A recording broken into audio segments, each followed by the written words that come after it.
A boy standing on a stationary lift, open from above, throws a ball upwards with the maximum initial velocity he can, equal to 49 meter per second.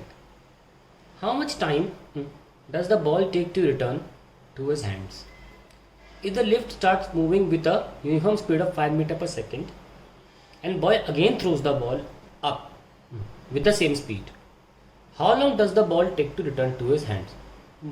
तो पहले तो lift stationery है, तो हम पहला part कर लेते हैं कि लिफ्ट जो है वो स्टेशनरी है और बच्चे ने बॉल फेंकी है 49 मीटर पर सेकेंड की स्पीड से। देखिए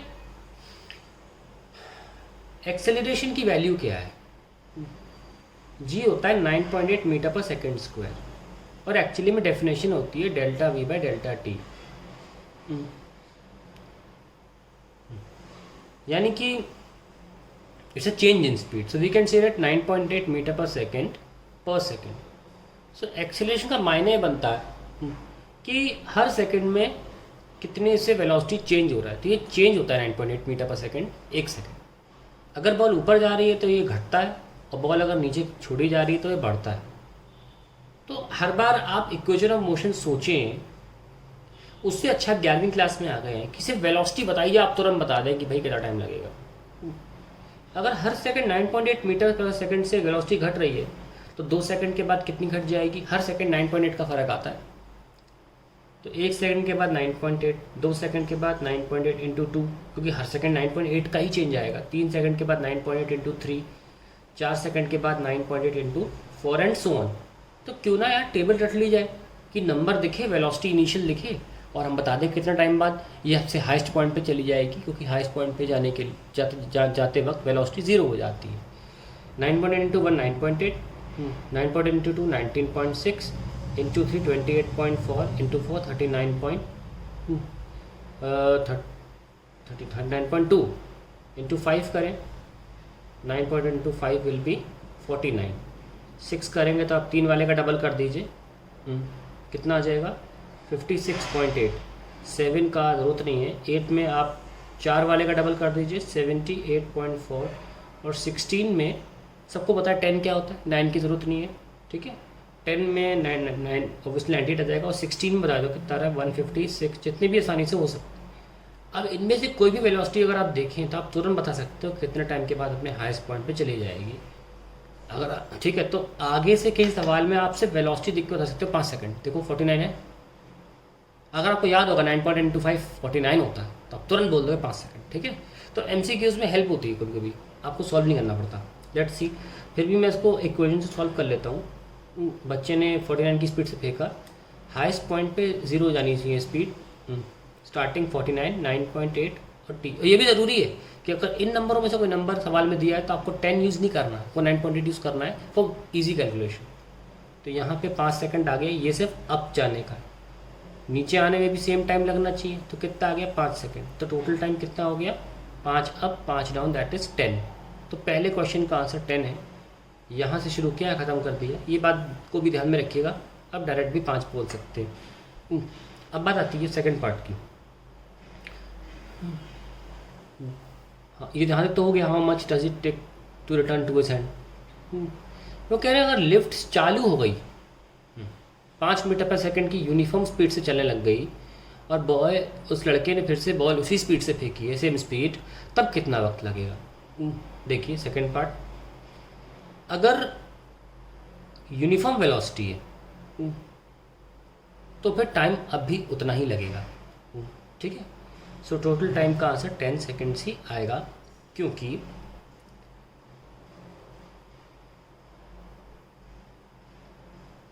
बॉल की स्पीड लिफ्ट के साथ 5 मीटर पर सेकेंड ऑलरेडी है बिना फेंके हुए।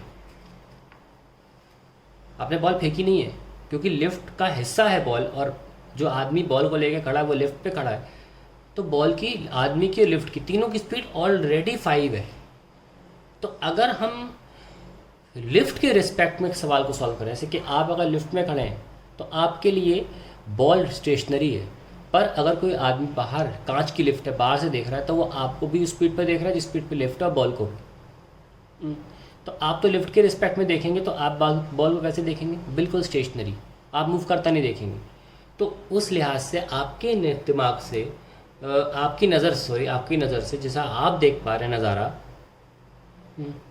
जो स्पीड है बॉल की वो 0 है। तो ये हम लिफ्ट के रिस्पेक्ट में कर रहे हैं, ठीक है। और फिर आपने उसमें अपनी स्पीड थी 49, तो पहले से कोई स्पीड नहीं थी। -9.8 इंटू टी वी 0 है फाइनली, तो टी कितना आ गया 5 सेकेंड। और लौटने का भी, क्योंकि लिफ्ट तो हमने अपने रिस्पेक्ट में देखें तो लिफ्ट तो चल ही नहीं रही है, तो उस हिसाब से टोटल टाइम आ जाएगा 10 seconds. That is the final answer. Now फिर भी अगर किसी को लगता है नहीं हमें लिफ्ट मतलब ग्राउंड के रिस्पेक्ट में करके दिखाओ, तो आप ग्राउंड के रिस्पेक्ट में करते हैं। जैसे कि मान लीजिए लिफ्ट है और जब जिस इंस्टेंट पर फेंका उस इंस्टेंट से ही लिफ्ट चलना चालू हुई है, तो हम ये मान के चलेंगे कि लिफ्ट के पास पहले से ही 5 मीटर पर सेकंड की स्पीड थी ऊपर की तरफ, और उसमें 49 ऐड कर दी गई ऊपर की ही तरफ। तो अल्टीमेटली लिफ्ट के पास जो बॉल के पास स्पीड है वो 49 ना होकर 54 मीटर पर सेकंड है। तो अब हमको ये देखना पड़ेगा कि 54 मीटर पर सेकंड को 0 होने में कितना वक्त लगेगा, ठीक है। तो v इक्वल, अब ये तो किसी की टेबल में नहीं आता, तो 9.8 के बारे में सोचना भी गलत है। ऐसे निकाल लीजिए, हमें फाइनली टॉप पे स्पीड 0 है, स्टार्ट 54 से किया, हम अब 10 ले लेते हैं अंदाज़न, ठीक है। तो टाइम आ जाएगा 5.4। तो अभी हम दूसरा जो फिगर बनाने वाले हैं उसमें हम लिफ्ट को थोड़ा ऊपर उठाएंगे, यस और नो, क्योंकि 5.4 सेकंड्स में लिफ्ट भी तो ऊपर चली होगी थोड़ी, इस सरफेस से इस सरफेस तक, यहाँ से लेकर यहाँ तक, और बॉल तो गई ही है ऊपर, बॉल यहाँ पहुँच गई, ठीक है। बॉल का डिस्टेंस ये है, लेकिन अब लिफ्ट और बॉल में सेपरेशन कम हो गया। आइए देखते हैं हाउ मच लिफ्ट ट्रैवल्ड कितना देखते हैं। Distance is speed into time. Speed तो 5 थी और टाइम कितना था 5.4। सॉल्व करेंगे 27 मीटर आएगा। तो 27 मीटर लिफ्ट ऊपर गई, और हम बॉल को भी देख लेते हैं बॉल कितना ट्रैवल करी, क्योंकि इसमें एक्सेलरेशन है ut माइनस हाफ GT²। सो ये कितना है u 54 इंटू कितना टाइम में लगा 5.4 माइनस हम 10 ले रहे हैं, 10/2 5 इंटू 5.4 का स्क्वायर। तो अगर हम सॉल्व करें इसको तो कितना आ रहा है ये 54 इंटू 54 16 21 एंड देन 4 5 20 27 619 291.6 माइनस ये कितना आ रहा है 5.4 का स्क्वायर करें तो 6 अच्छे हो जाएगा, यहीं से ले लीजिए 229.16 एंड इंटू 5 कर दीजिए इसको 35 8 एंड 45 एंड 11 145.8 आएगा 45 14 हाँ 145.8। आइए सॉल्व कर लेते कितना आ रहा है 0 16 में से 8 गए 8 बचे, 8 10 में से 5 गए 5 बचे, 8 में 4 गए 145.8 ही आ रहा है।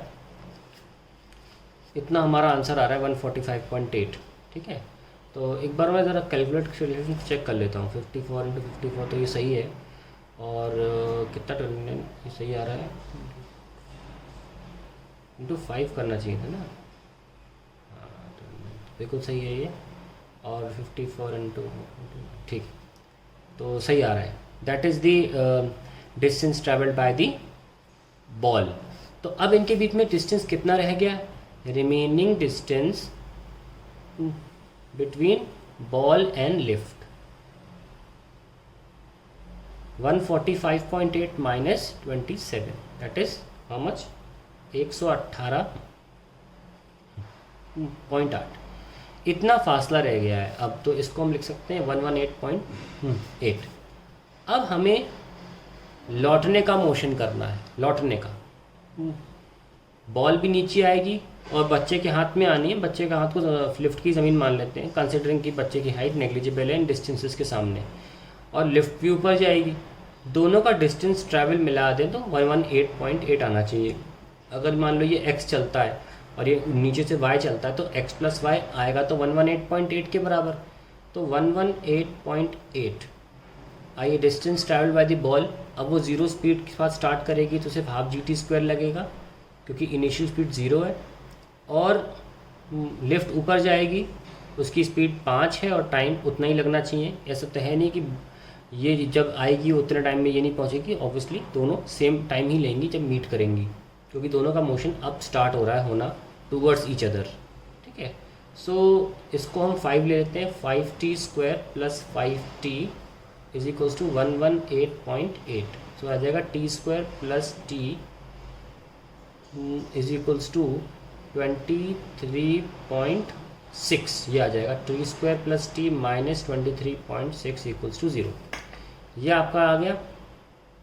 अब जो आप इसे सॉल्व करेंगे, -b + -b² 1 + 4ac 95 समथिंग आ जाएगा upon 2 × 1। So this will be minus plus minus 96 का आ जाएगा करीब करीब 9 9 81 10 100 9 पॉइंट मे बी 8 के आसपास और 2।